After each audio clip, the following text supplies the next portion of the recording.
Hello, my name is Dana Galan from Tech Milenio Campus Cumbres, Monterrey, and I'm going to talk about the Cold War. In general, the Cold War was a problem United States of America and its allies had with the Soviet Union and its allies between the end of the World War II and the demise of the Soviet Union from 1947 to 1961.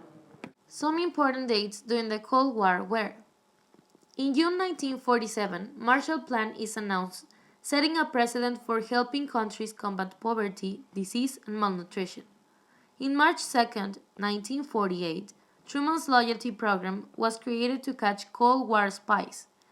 On March 17, 1948, Brussels Pact organized to protect Europe from communism.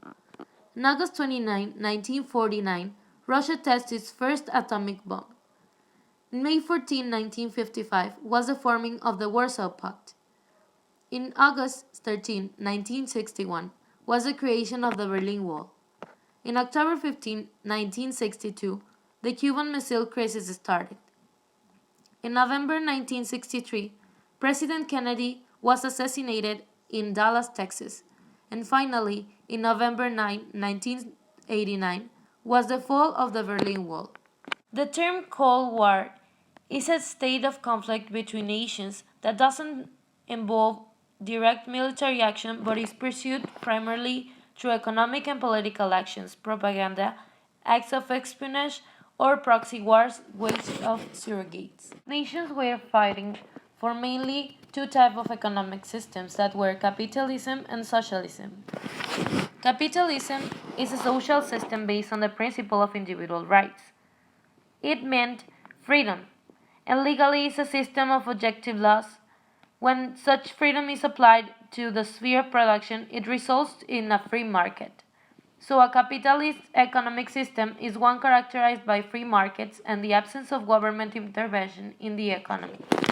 The main characters of capitalism were Adam Smith, Thomas Malthus, John Locke, and David Ricardo. Socialism, on the other way, was sort of a planned economy. Socialists believed shared ownership of resources and central planning offer a more equitable distribution of goods and services. In short, they hold that workers who contribute to economic output should expect a commensurate reward.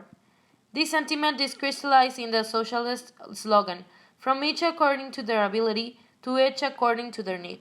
The main characters of socialism were Claude Henry de Riboy, Charles Fourier, Louis Blanc, Pierre-Joseph Proudhon, and Robert Owen.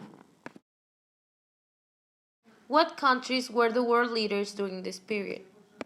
World leaders during this period were American and the Soviet Union. Why did countries who were allies during the wars become enemies afterwards? Some of the countries became enemies because USA and the Soviet Union wanted to impose their types of government, capitalism and socialism, to their allies. Where did the Cold War took place?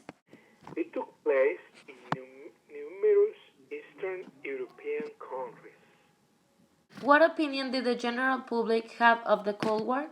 It was the area of systematic public opinion, so they were commenting a lot about how dangerous was the families that suffered this kind of changes while adapting for a prevention of atomic bomb.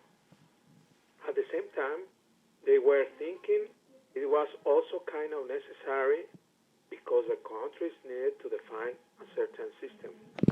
But maybe it could have been in a different, not aggressive way. What type of weapons did the two world powers have at their disposal? USA had three types of weapons: nuclear, chemical, and biological.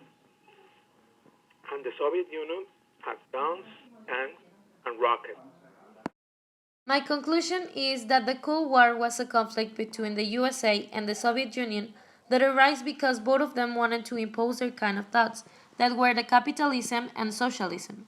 For my opinion, they exaggerated everything, and this war caused a lot of other awful things that if USA and Soviet Union had accepted the world to have different ways of thinking and not only theirs, the world wouldn't have passed through all of these situations.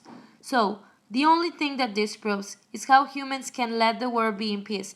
There is always someone trying to dominate.